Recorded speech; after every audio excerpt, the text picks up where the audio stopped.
तो आइए आज शुरू करते हैं यात्रा रांची से मध्यमहेश्वर की। रांची से लगभग 1 किलोमीटर आगे एक गांव है अगतौलीधार। वहां पर तक सड़क बनी हुई है और वहीं से मध्यमहेश्वर का पैदल रास्ता शुरू होता है। लगभग सारे ही लोग अगतौली में ही गाड़ी खड़ी करते हैं।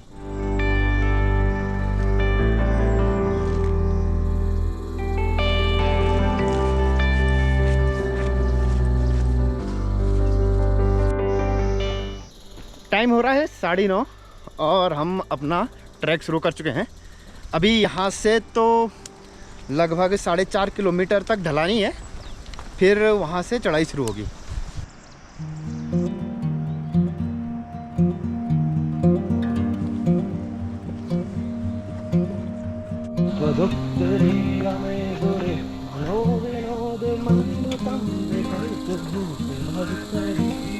शुरू में रास्ता जंगल के बीच से ही है और लगभग 2-2.5 किलोमीटर तक ढलान है।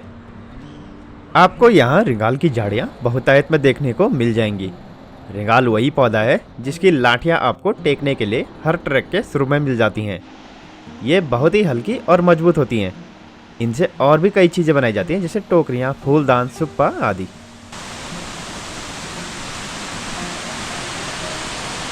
ढलान खत्म होने के आसपास है ये प्यारा सा झरना। और जब धूप तेज हो जाए तो आप कितनी भी ठंडी जगह पर हो, पसीना आ ही जाता है। गर्मी और पसीने से अगर मुक्ति पानी हो तो ठंडे पानी में नहाने से बेहतर और क्या ही हो सकता है। तो धूप तो थी और गर्मी भी लग रही थी। झरना सुंदर था और पानी साफ। फिर क्या था, कूद गया मैं पानी में। जब तेज बारिश होने लग जाए और झरने का पानी बढ़ जाए तो फिर वहाँ नहाना सुरक्षित नहीं होता। झरने में अचानक से बाढ़ भी आ सकती है और ऊपर से पत्थर भी गिर सकते हैं। ऐसे समय में झरनों में जाना अवॉइड ही करें। ये जो नदी दिख रही है सामने आपको, यह है मध्यमहेश्वर गंगा और आम भाषा में इसे मधुगंगा बोलते हैं। मधुगंगा नंदी कुंड से निकलती है, जिसका ट्रैक मध्यमहेश्वर और रुद्रनाथ दोनों जगह से जाता है। अरे ओ सामा, कितना जुर्माना रखे हैं सरकार गंदगी फैलाने पर? 500, पूरे 500।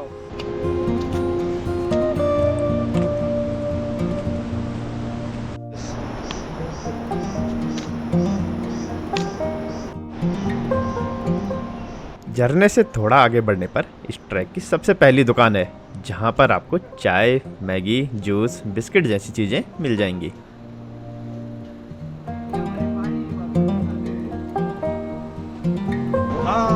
ऐसे रहना है सर।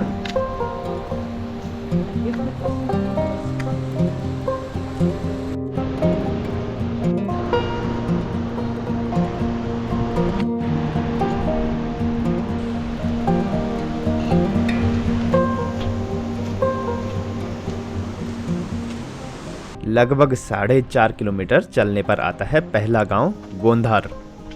मध्यमहेश्वर में ज़्यादातर दुकानें गोंधार के लोगों की ही हैं और मंदिर की देखरेख करने वाले लोग और पुजारी के सहायक वो भी इसी गांव के लोग होते हैं। यहाँ एक शिव मंदिर है जो कि मध्यमहेश्वर का प्रतीकात्मक रूप है। क्या नाम है तेरा? सुदेश। सुदेश, तू करता है पूजा? कौन सी क्लास में पढ़ता है? 7th में? 5? 5th में पढ़ता है? तो कौन सी क्लास में पढ़ता है? 8th में पढ़ता है। यही करते हैं पूजा? नहीं। तो हम भी करते हैं कभी। तुम भी करते हो? अच्छा, क्या क्या आता है तुझे? क्या क्या आता है तुझे पूजा में? क्या करता है तू पूजा? कैसे पूजा करते हैं? मध्यमहेश्वर में करते हैं, जब पानी चढ़ाते हैं ना बस तब करते हैं। यहाँ भी करते हैं बहुत बार, जैसे कोई त्योहार आता है ना, हाँ। जैसे दीपावली, होली, दशहरा, ऐसे त्योहार इनमें पूजा हम मतलब छोटे बच्चे जैसा जिस पूरे गाँव वाले।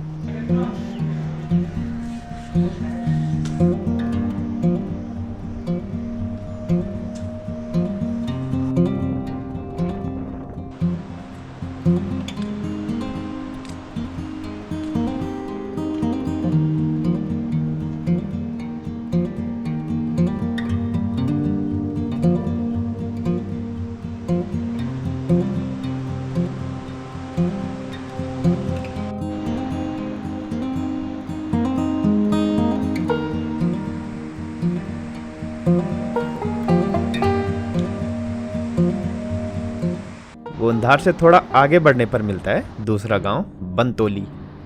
बनतोली में एक प्यारा सा संगम है जहां पर मधुगंगा और एक चौखंबा से आने वाली नदी मिलती है।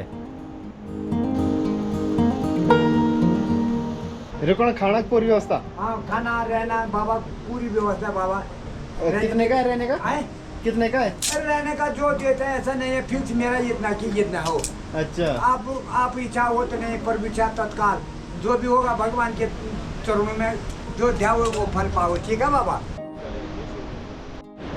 अभी बिनतौली से आगे बढ़ ही रहे हैं और बारिश की बूंदें पड़नी शुरू हो चुकी हैं।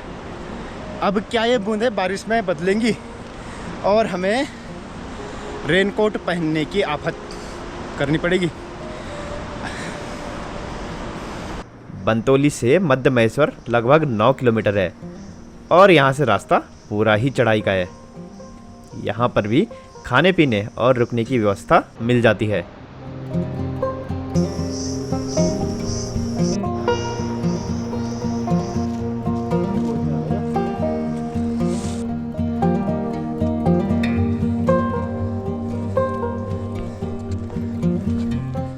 थोड़ी देर चढ़ने के बाद हम पहुंचते हैं खड्डार। खड्डार तक पहुंचते पहुंचते भूख लग चुकी थी तो यहाँ पर रुककर खाना खाया।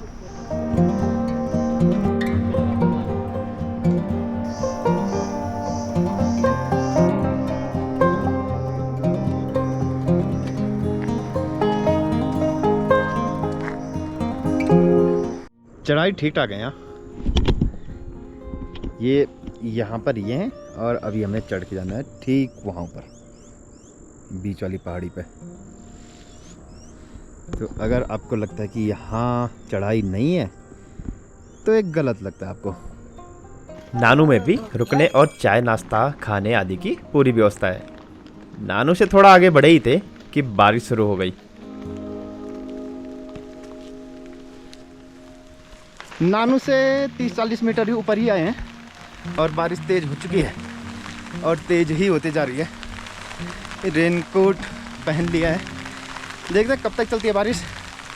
आसार तो देर तक लग रहे हैं क्योंकि बाकी चारों तरफ काफ़ी तेज हो चुकी है बारिश।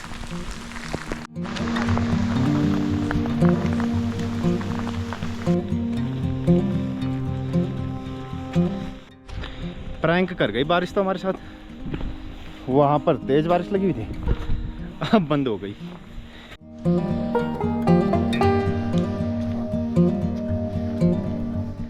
मौसम भी मजा ही ले रहा है हमारे साथ। अब धूप लग गई। मैखंबा के थोड़ा ही ऊपर से फिर जंगल शुरू हो जाता है। अब यह जंगल मध्य महेश्वर तक ही रहेगा।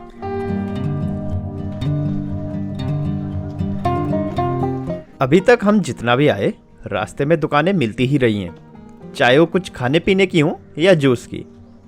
इसका मतलब यह है कि भूख प्यास की चिंता करने की इस रास्ते पर ज़रूरत नहीं है। जैसे कूनचट्टी से मध्य महेश्वर 2.5 किलोमीटर है और यहाँ पर भी खाने और रुकने की व्यवस्था है। कूनचट्टी में आखिरी दुकान है इस रास्ते की। इसके बाद सीधे मंदिर के पास ही चीज़ें मिलेंगी। इस ट्रैक पर कौन आ सकता है?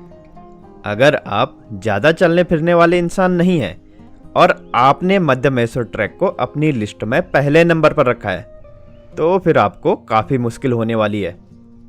हालांकि खच्चर भी मिल जाते हैं यहाँ के लिए, लेकिन फिर वो आपकी नहीं खच्चर की यात्रा होगी। बाकी जो लोग ट्रैक पर जाते रहते हैं या पहाड़ों में ही रहते हैं उनके लिए यह चढ़ाई आसान ही होने वाली है। केदारनाथ और तुंगनाथ के बीच में है मध्य महेश्वर और इसकी चढ़ाई भी दोनों के बीच की ही है। एक जगह पर पहुंचकर मंदिर के लाउड स्पीकर की आवाज़ आने लग गई। मंदिर अभी दिखा नहीं था, लेकिन आवाज़ से ही सारी थकान मिट गई और चलने की रफ्तार खुद ही बढ़ गई। जंगल अचानक खत्म होता है, शुरू होता है बुग्याल और आता है बाबा मध्य महेश्वर का धाम।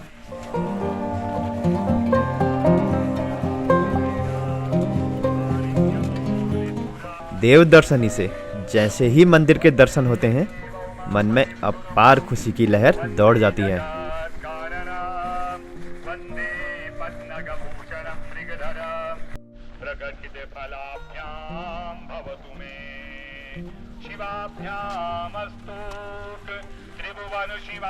आरती शुरू होने से ठीक पहले मैं मंदिर में पहुंच जाता हूं। अभी तो मन में दर्शन करने के अलावा और कुछ नहीं चल रहा था। कहाँ रुकना है, कहाँ खाना है, ये सब भूलकर मैं सीधे आरती में सम्मिलित हो गया।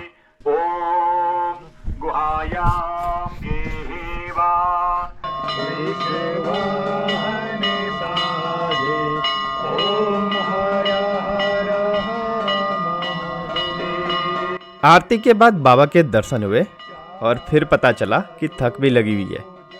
इसके बाद रुकने के लिए कमरा ढूंढते हैं और खाना खाया जाता है, फिर सीधे बिस्तर के अंदर।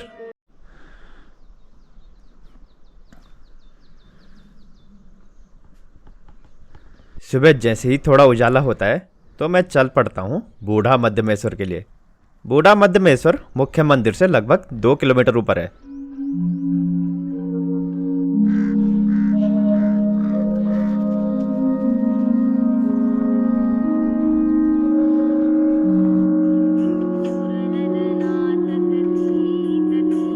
यहाँ से चौखंबा पर्वत के निकटतम दर्शन होते हैं। ऐसा लगता है कि बस थोड़ा सा ही आगे बढ़कर चौखंबा को छू लेंगे। इस बड़े से बुग्याल से सूर्योदय के बहुत ही खूबसूरत दर्शन होते हैं। मेरे अलावा और भी काफी लोग सूर्योदय के दर्शन करने पहुंच रखे थे।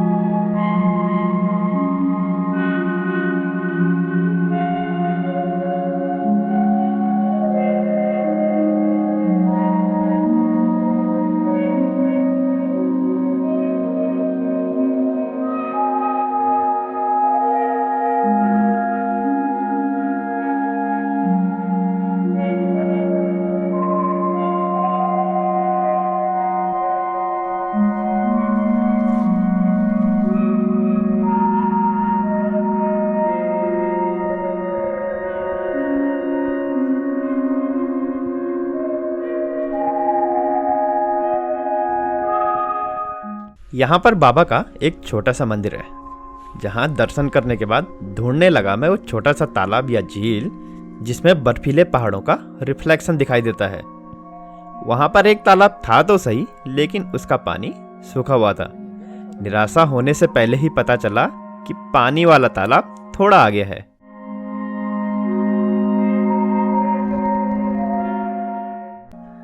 तालाब में पानी तो बहुत गंदा है, लेकिन वहां पर फोटो और वीडियो अच्छी आ जाती है। पानी में दिख रहे पहाड़ इतने सुंदर लग रहे थे कि हर कोई वहां पर फोटो ही खिंचवा रहा था।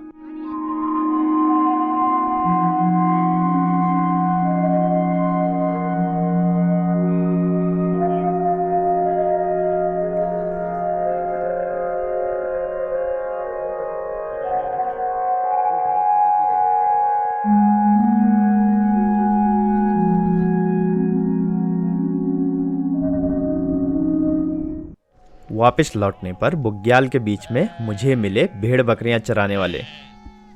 ये कल शाम को ही यहाँ पहुंचे थे और आने वाले 3 महीने तक ये यहीं रहेंगे। ये बुग्याल पूरा चरने के बाद ये दूसरी जगह चले जाएंगे और जब ठंड बढ़ जाएगी तो निचले इलाकों में चले जाएंगे। यहाँ पर लगभग 1000 के आसपास भेड़ बकरियां थी और इनकी रखवाली करने के लिए 5-6 भोटिया कुत्ते। ये कुत्ते दिखने में तो शांत होते हैं, लेकिन समय आने पर बाघ गुलदार को भी धूल चटा देते हैं।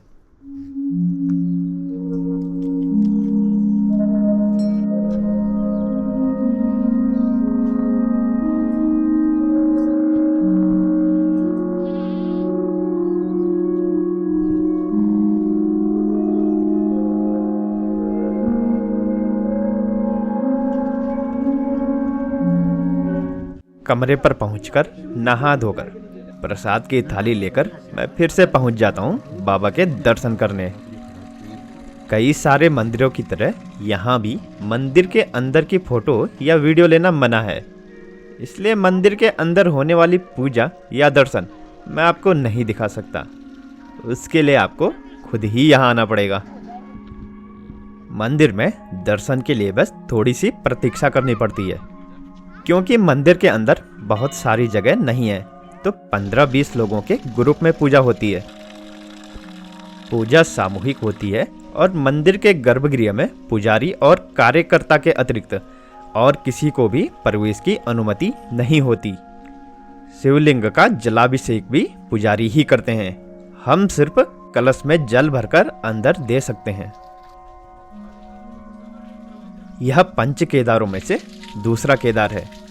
यहाँ पांडवों को बाबा के मध्य भाग यानी कमर और पेट वाले हिस्से के दर्शन हुए थे, इसलिए यहाँ का नाम मध्यमेश्वर है। यहाँ के बाद पांडव तुंगनाथ पहुंचे थे।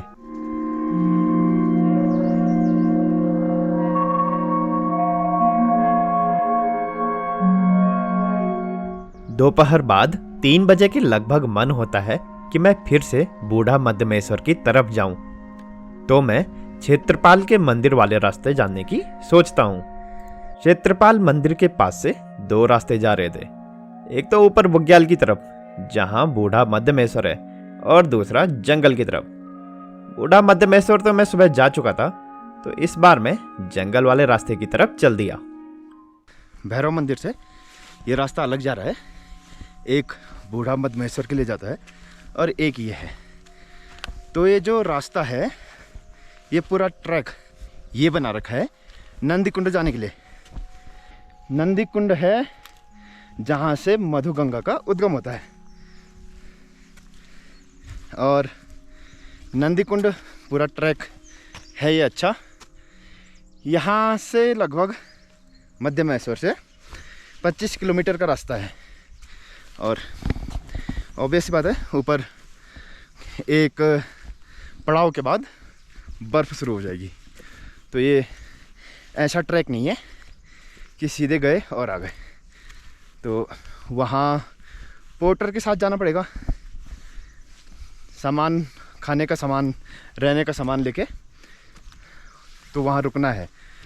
अभी तो मैं ऐसे ही जा रहा हूँ थोड़ा आगे तक, ये देखने के लिए कि रास्ता कैसा है।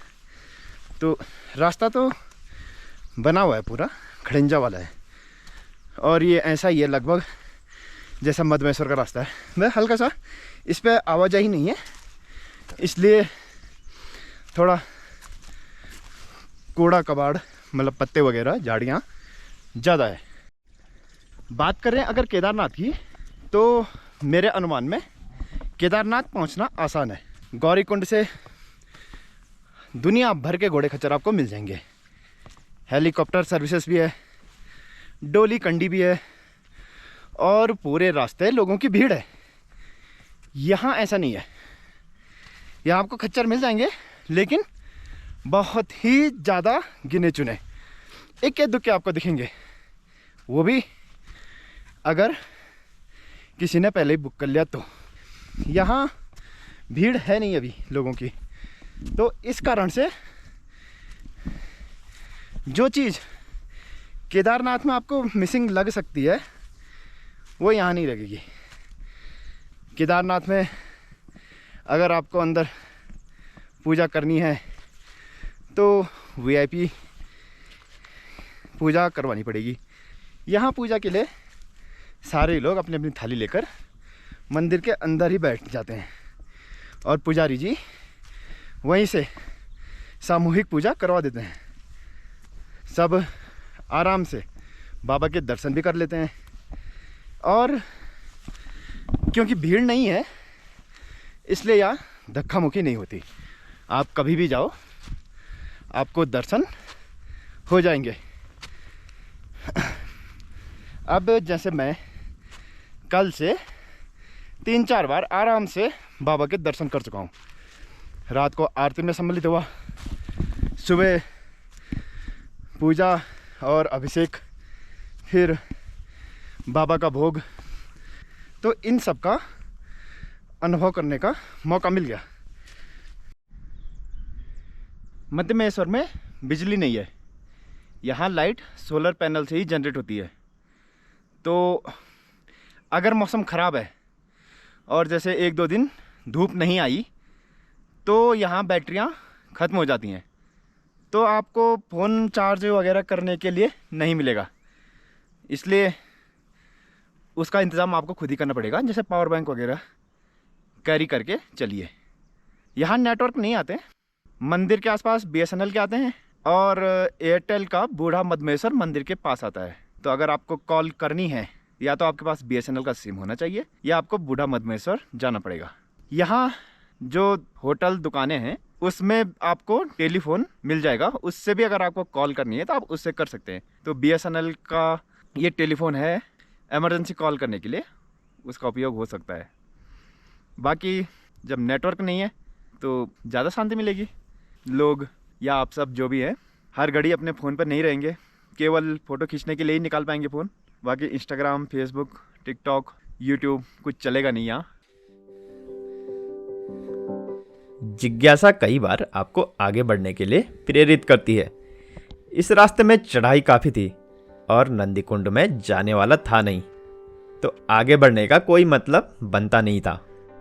लेकिन सिर्फ इस जिज्ञासा से कि इस मोड़ के आगे क्या होगा, मैं चले जा रहा था। ऐसे ही कई मोड़ पार करने के बाद मुझे सामने बर्फ़ दिखने लग गई, तो मन कहने लग गया कि बर्फ़ तक तो चलना ही चाहिए। ऐसे कर करके आखिरकार बर्फ़ तक पहुंच ही गया।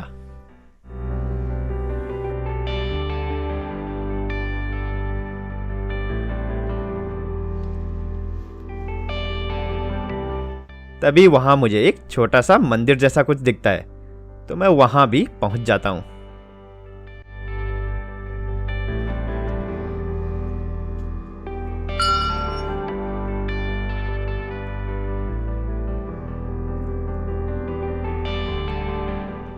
समय देखा तो पता चला कि यहाँ आते आते 2 घंटे बीत चुके हैं। नीचे उतरने में भी समय लगना था और आरती शुरू होने से पहले मुझे मंदिर भी पहुँचना था, इसलिए मैं और आगे न बढ़कर वापस हो लिया।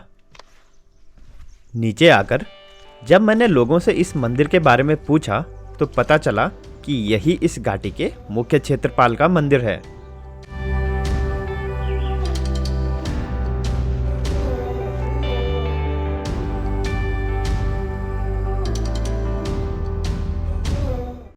पशुमां शर्वज्ञान प्रथिति कृपया पालय विभो। ओम भगवान भगवान की जय, केदारेश्वर भगवान की, श्री अम्बे मातु की जय। ओम गजाग्रतो दु ग्राम, ओम हर हर हर महादेव, ओम हर हर हर महादेव, ओम हर हर हर महादेव। आरती खत्म होने के बाद चूल्हे की पकी गरम गरम रोटियां खाकर इस दिन का समापन किया।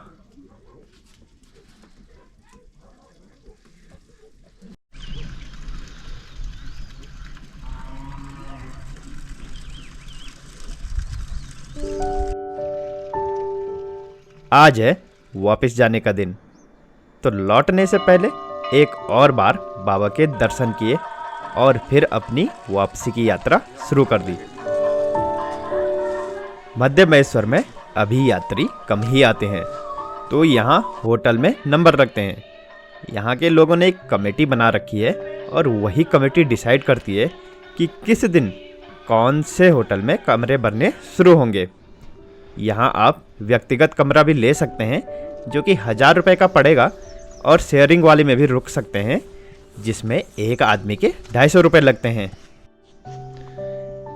आते टाइम मैंने नाश्ता नहीं किया, क्योंकि जब हम परसों ऊपर चढ़ रहे थे तो बनतोली में एक अंकल जी बोल रहे थे कि उनके यहाँ खाना खा लो या जूस पी लो या रुक जाओ। तो मैंने कहा कि अभी तो इन सब में से कुछ पॉसिबल है नहीं, क्योंकि हम तो सीधे ही जा रहे हैं और खाना वगैरह खा लिया था। तो फिर उन्होंने कहा कि नीचे उतरते वक्त आ जाना अगर हो सके तो खाना खाने। तो मैं सोच रहा, मैंने इसीलिए यहाँ नाश्ता नहीं किया, बनतोली में ही नाश्ता करूँगा उन्हीं अंकल जी के यहाँ।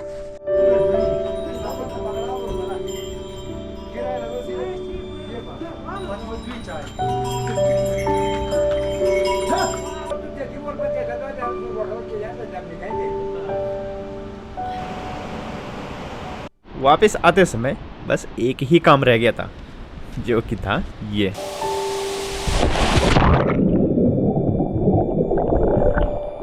दिन था, धूप थी और पसीना भी खूब हो रखा था, तो झरने में घुसने के लिए सारी परिस्थितियां अनुकूल थीं। इसी के साथ यह सुखद और खूबसूरत यात्रा समाप्त होती है। अब मिलूंगा आपसे अगली यात्रा पर। तब तक के लिए जय भोले।